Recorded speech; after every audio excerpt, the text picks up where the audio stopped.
Welcome and good morning, and thank you for joining us. My name is Salah Saeed, and I'm the Chief Executive of the Disasters Emergency Committee.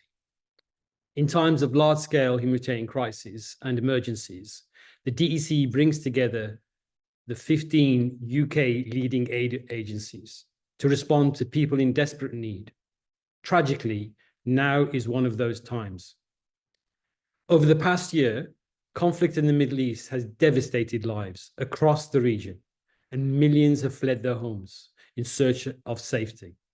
Right now, millions of people across Gaza, Lebanon, and the wider region are in urgent need of food, shelter, and medical care. The humanitarian horror we have been witnessing across our screens is truly shocking. Today, we are launching an urgent appeal, the DEC Middle East Humanitarian Appeal. By working together with our member charities, our local partners on the ground, and the DEC's national media and corporate partners, we hope to reach millions across the region who urgently need shelter, food, and basic supplies to survive. In Gaza, people are dying of hunger and disease. UN experts have warned that there is a risk of famine across the Gaza Strip as long as the conflict continues. Food and water are desperately scarce, and the healthcare system is close to collapse. 90% of the population are displaced, and more than 42,000 people have been killed. In Lebanon, more than 1 million people have had to leave their homes in recent weeks. Shelters are overwhelmed, and hospitals are struggling to treat the thousands of people injured. Years of economic crisis, political turmoil, and ongoing conflict in Lebanon have taken a terrible toll and left the country ill-equipped to handle a humanitarian crisis of this scale. In Israel, tens of thousands of people have been displaced, and families of those held hostage desperately await news of their loved ones, and many are dealing with trauma caused by the ongoing conflict. The DEC is monitoring the evolving situation, and a number of DEC charities are ready to expand their response to include Israel if needed. DEC member charities are therefore responding right now in Gaza, Lebanon, and the West Bank, providing life-saving food, such as hot meals, food kits, and fresh vegetables. Also, water, hygiene kits, shelter, poor relief items like blankets and mattresses, medicine, and so much more. And they are ready to act wherever the needs are greatest, and as the humanitarian crisis evolves across the region, but they urgently need more funds to meet the huge level of need. We will be holding a Q&A session at the end of this press conference, so please do post your questions in the Q&A box, and we'll try to get around to answering as many questions as possible. We'll now show a short film.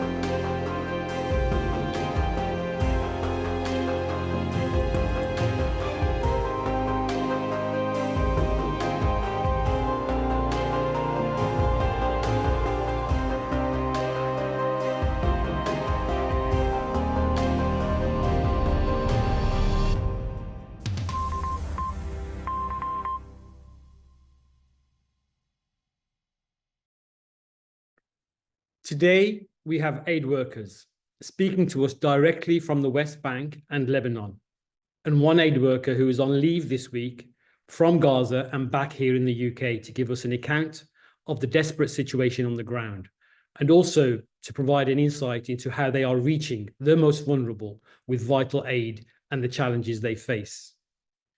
We also have my colleague Madara, who's DEC's Director of Programs and Accountability. I'm going first to Lebanon, where 14 DEC member charities are working to respond to the crisis that has evolved there in the last few weeks. First, we are going to speak with Qais Bitar, who is in Tripoli, Lebanon right now, and works for ActionAid's local partner, Shift.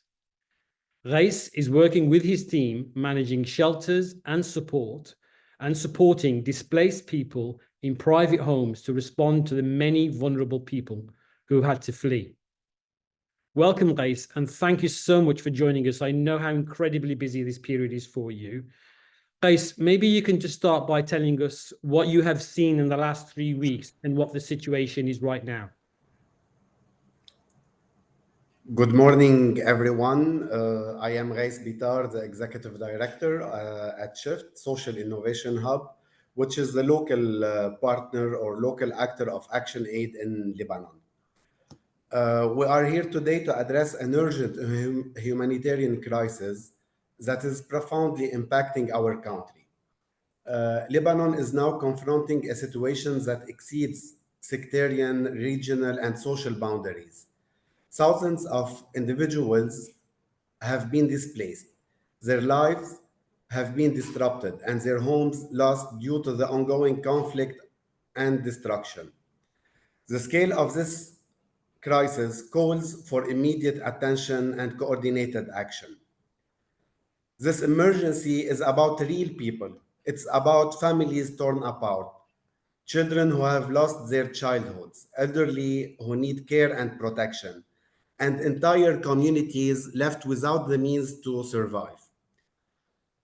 Allow me here to share with you the tormenting story of a woman who fled from the bombings in the south, where her young daughter injured from the attacks.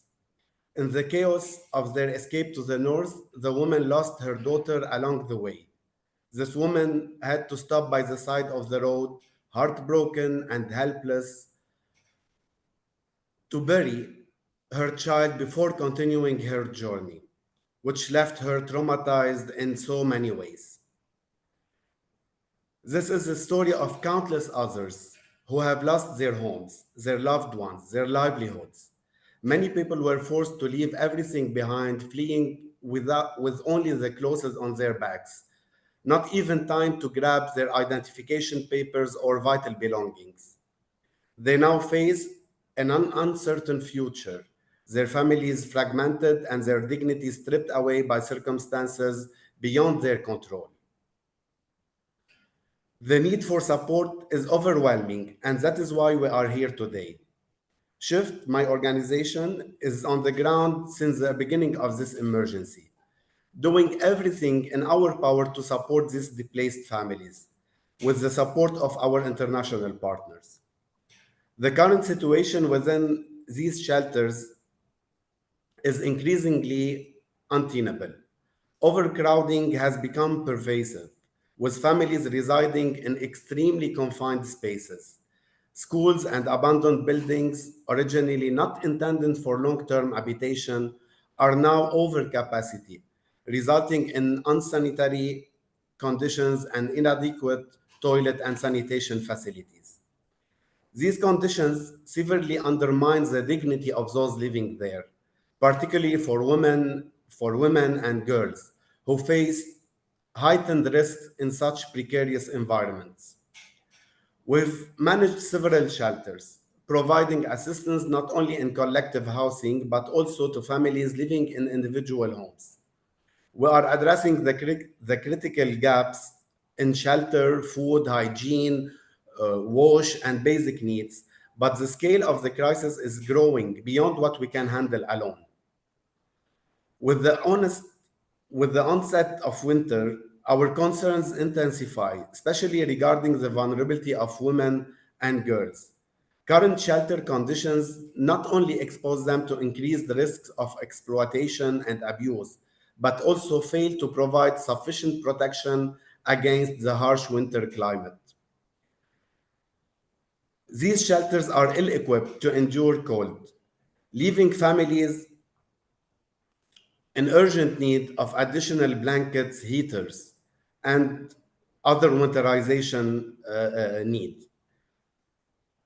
Without immediate intervention, many may suffer intolerable winter in shelters that offer little defense against the weather.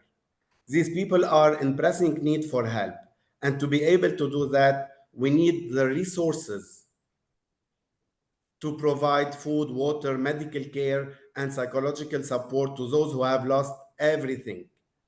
Today, we kindly ask the international community, local partner, businesses, and anyone who can support.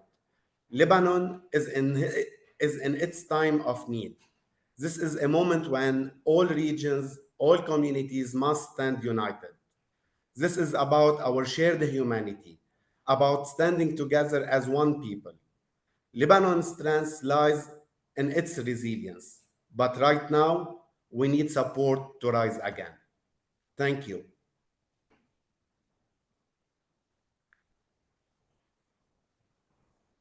Morning. My name is DECCharity, and I'm the Director of Programs and Accountability for the DEC.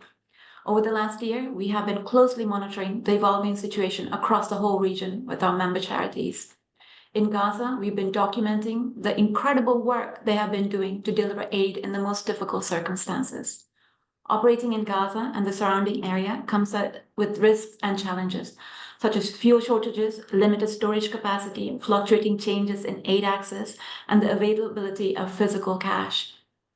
Despite these extraordinary challenges and risks and rapidly changing situation, DEC members have worked to identify risks early, leverage their local knowledge from decades of experience working in this region.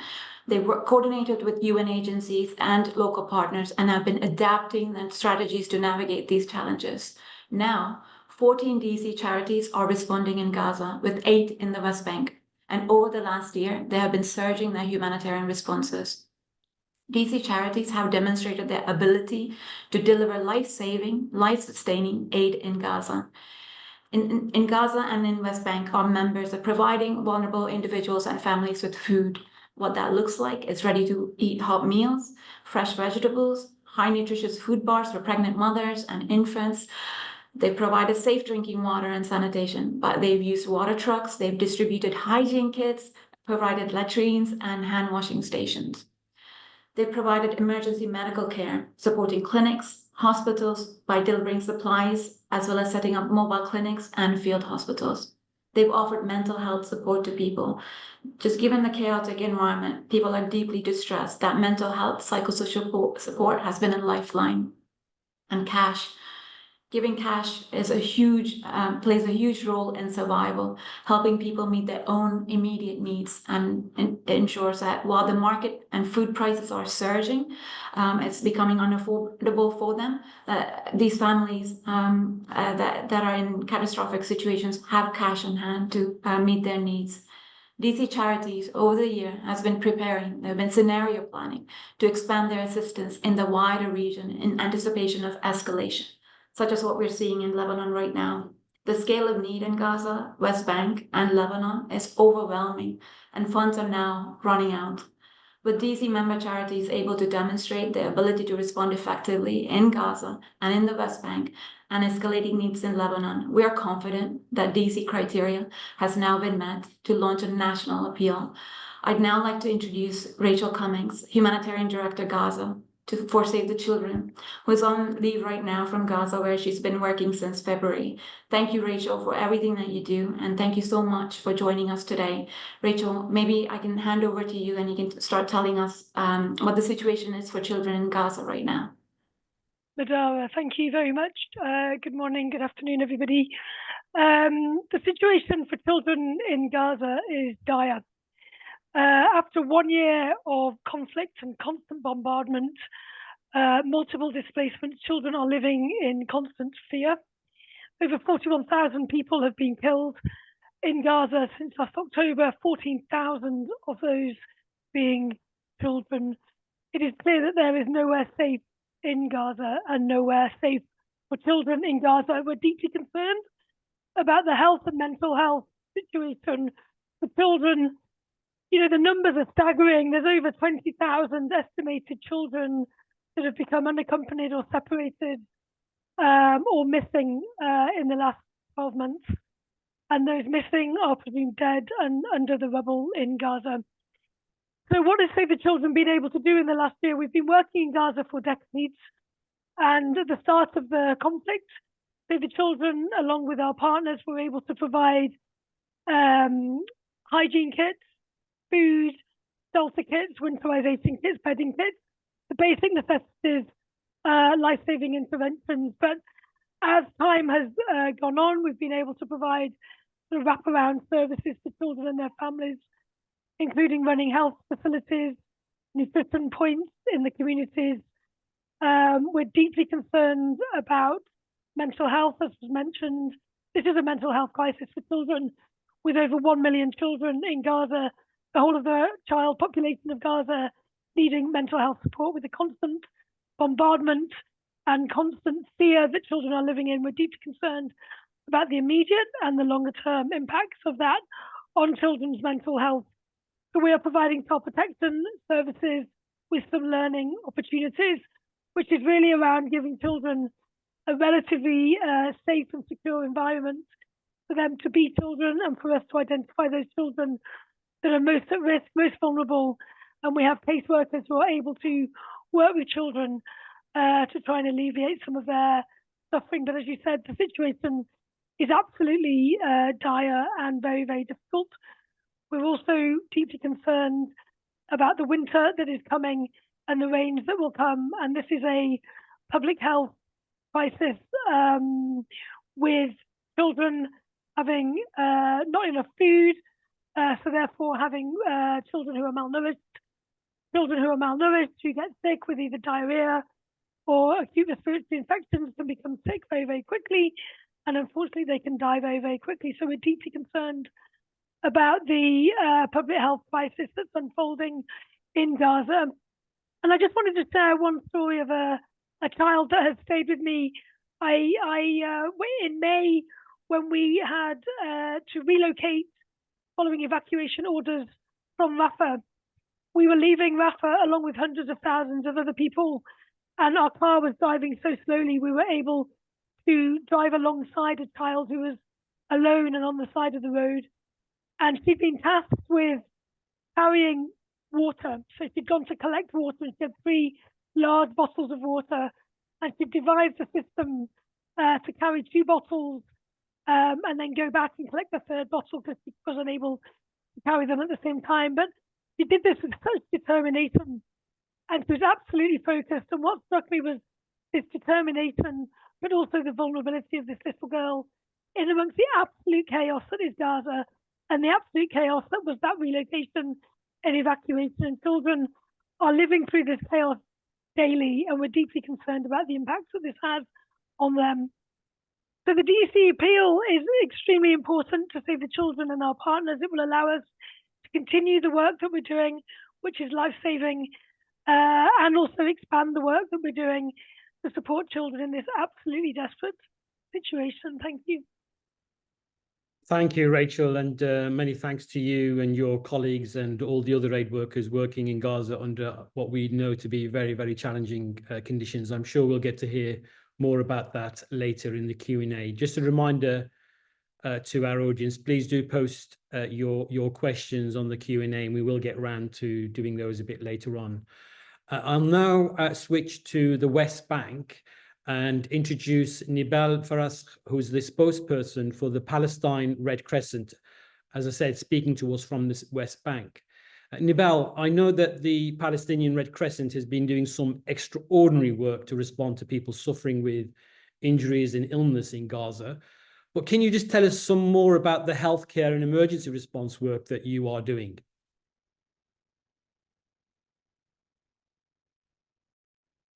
Nibal, are you there?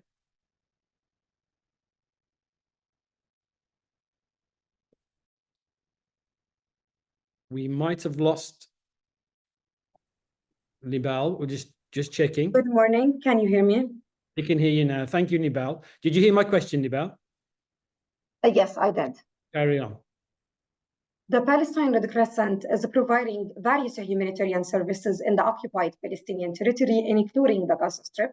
We provide emergency medical services and medical services through our hospitals and medical posts, in addition to relief services that include establishing shelters for the internally displaced civilians and distributing aid, including food parcels, hygiene kits, mattresses, and blankets, and more. We also provide psychosocial support and mental health for the children and women. Our teams, especially our emergency medical teams, I will like to shed light more about their work. Our emergency, the Palestine Red Crescent is the lead emergency medical service provider. For the past year, our teams and volunteers have been working tirelessly and selflessly to save people's life. They are the first to arrive on scene to rescue the wounded and retrieve the bodies. They are stressed out since they are endure very difficult scenes every single day, forced to see children and women being killed and injured. At the same time, they are worried about their families, thinking how they can get food and water, and not knowing if they will meet them again, particularly that there is no safe places for people in Gaza, and not knowing and worrying at the same time at their own safety, not knowing if they are going to make it home at the end of their shift, especially that the Palestine Red Crescent, we have lost 19 PRCS members who were killed on duty while trying to save other people's life. Despite all of these hard circumstances, our teams still have the determination and dedication to go out every single day to save others people's life. Not only emergency medical service, but we also provide medical services through our hospitals and medical posts. The Palestine Red Crescent runs 2 hospitals, Al-Quds Hospital and Al-Amal Hospital. Al-Quds Hospital is considered as the 2nd largest hospital in Gaza City. It used to provide specialized surgeries. Unfortunately, it was taken out of service at the beginning of the war, where our medical staff and patients were forced to evacuate after several attacks, and later the hospital was raided and burned out. We hope to reoperate this hospital again so it can provide medical services for thousands of families in Gaza City. We still run Al-Amal Hospital in Khan Younis, which is almost the major hospital in the south. Through this hospital, we provide unique medical services that are not available at other hospitals, for example, ophthalmology section and surgeries. We also successfully managed to introduce neonatal section at one of our field hospitals in the south.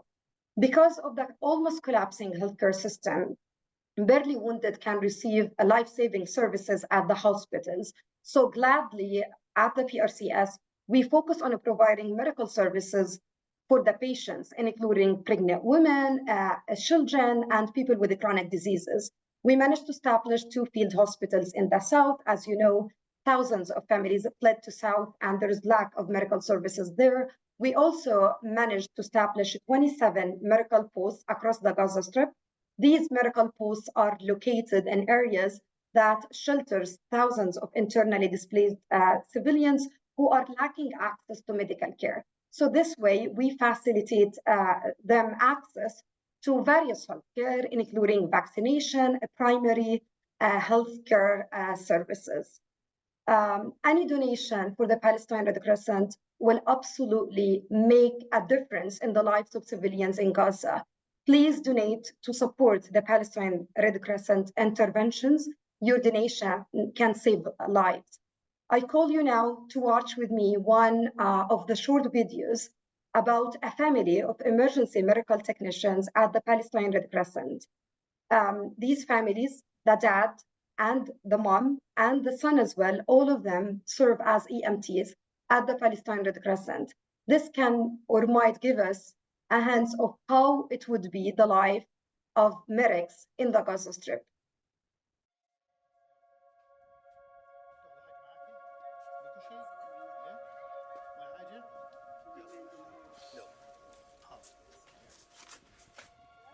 زوجتي بتطلع العمل في دير البلح وانا بطلع العمل في خان يونس. ابني يحيى التحق فينا كمتطوع في جمعيه الليل الاحمر فلسطيني. اسره، انا بالنسبه لي العمل اللي بنقوم فيه هذا عمل بشرفني، وهذا واجبي بعتبره انا واسرتي. طبيعة شغلي ضابط إسعاف، بشتغل وصح في مخاطرة أو تعب، لكن بتضل أنت عندك حاجة اسمها تحب تخدم المجتمع، يكون لك دورك وين؟ أن أنت بتقدم خدمة إنسانية للناس.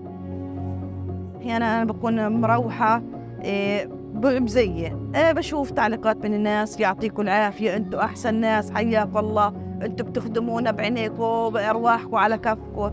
يعني الواحد بتعزز لما يسمع التعليقات الإيجابية. أعمل كمسعف في جهاز الإسعاف والطوارئ. طبعاً إنه حبيت الإشي هذا لأنه كان هو أساساً عمل والدي، فحبيت العمل الإنساني إنه أنا صغير يعني. فأنت بتقدم للإنسان خدمة في عز أوقاته الصعبة. ضغط الشغل، المأساة اللي بتشوفها قدامك كله بينعكس علينا بالسلبيات. يعني يمكن هي الفترة الوحيدة اللي احنا بنتريح فيها انك انت تفصل شوي عن العالم هذا، انك بتنام تريح جسمك شوي، لكن هي المأساة كل يوم تتكرر. مشاهد الفقد هذا كثير صعب. يعني انت بتحس للوهلة الاولى انك انت كأنك انت مشاركه مشاعر الفقد اللي هو فاقده، مثلا في الشهيد او المصاب اللي بيعاني مثلا.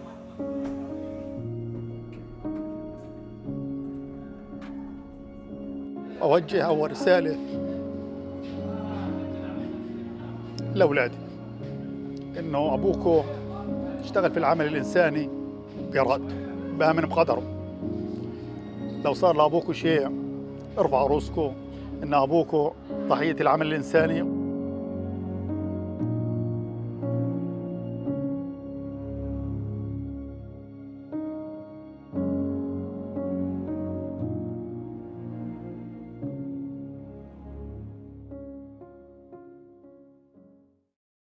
Thank you, Nibel, for sharing with us that video. And thank you again for your incredible work and that of your colleagues in the Palestine Red Crescent. And of course, our commiserations go to all the families of those who've lost aid workers and, of course, friends and family across the region. So now we are moving on to a Q&A session, and I'll be happy to take any questions that you may have. So do please post them on the Q&A chat. So the first one is to Reis. Reis, can you just tell us how you are future scenario planning in Lebanon? What needs can you foresee in the situation in the next few months, and how will you cope?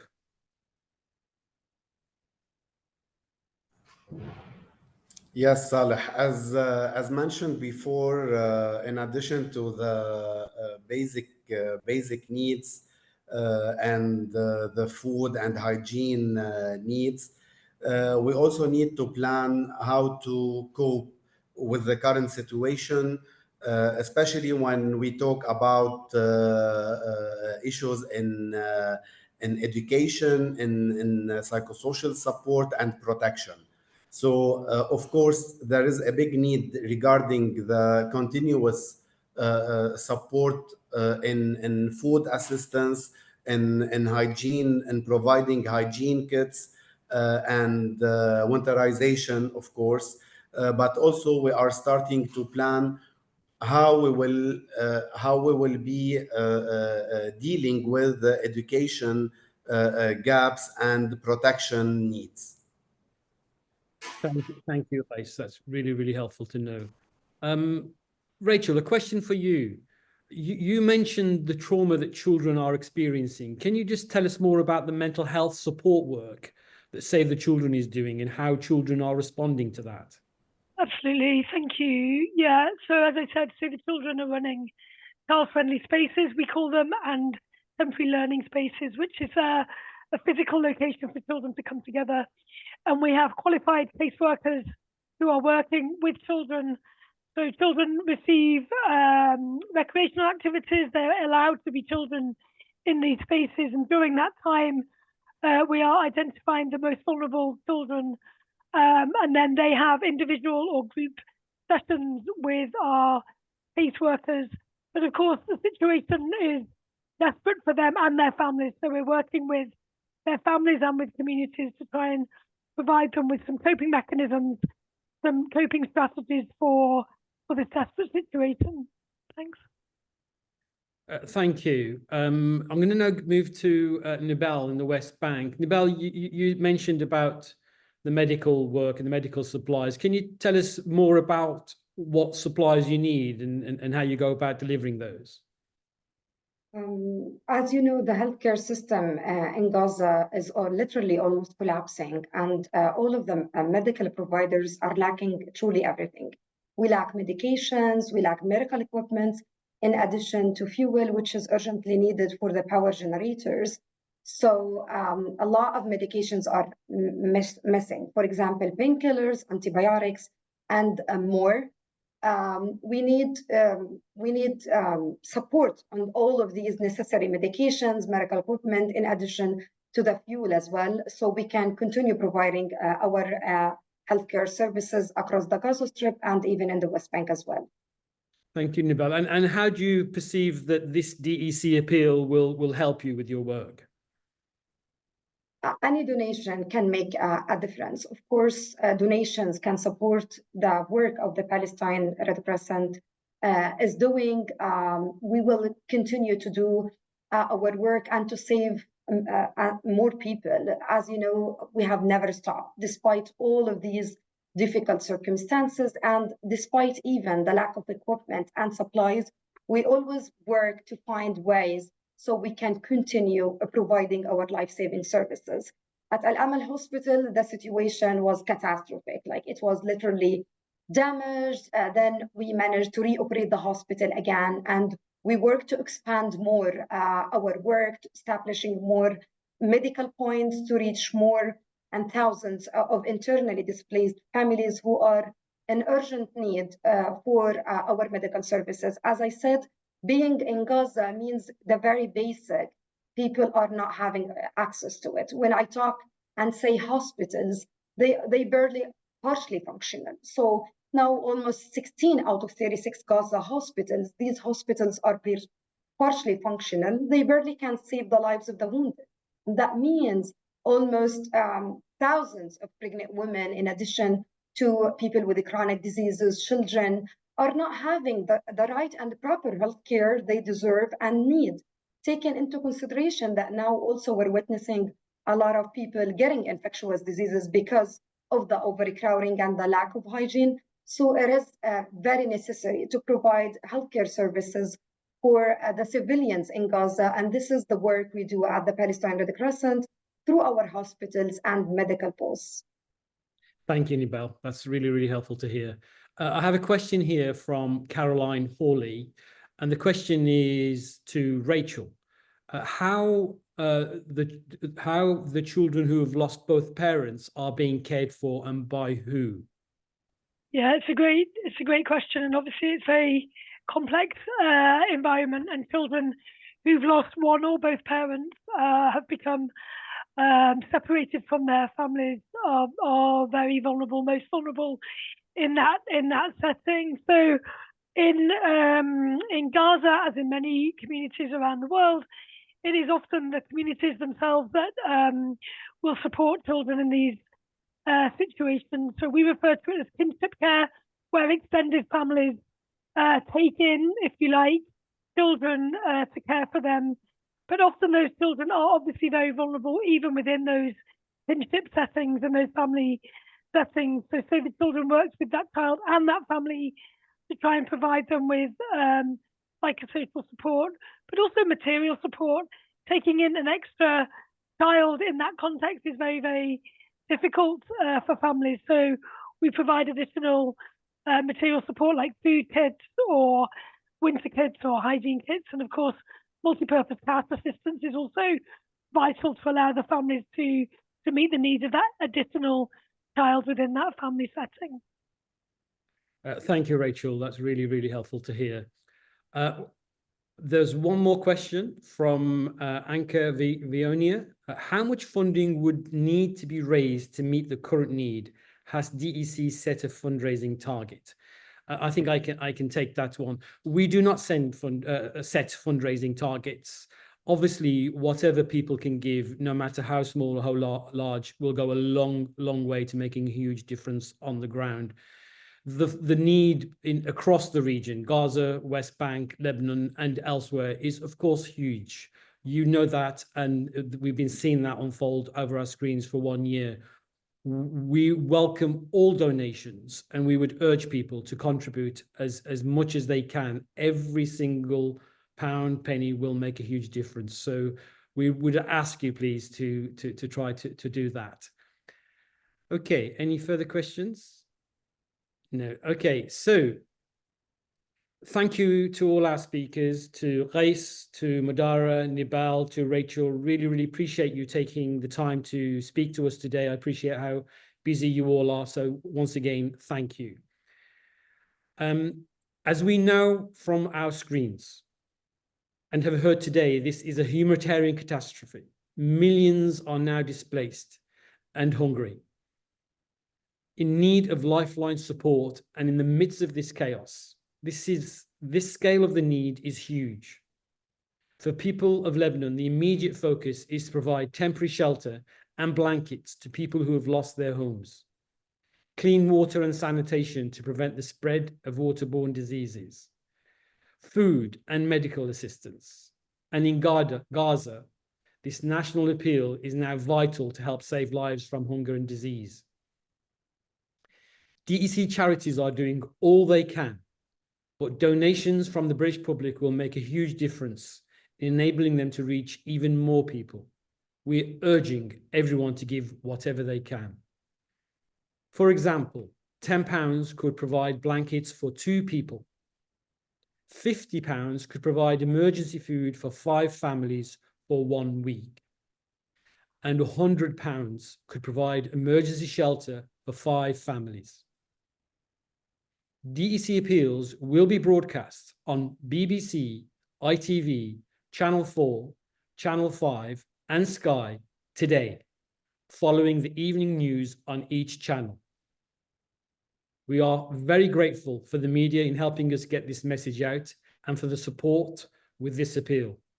We are also grateful for the UK government for their support to this appeal by aid matching pound for pound up to £10 million for donations coming in from the British public. So that's hopefully another incentive for people to give. I'd also ask our friends in the media, please do amplify this appeal and do what you can, as you always do, to try to help us raise as much funds as possible. Thank you once again, and thank you for listening.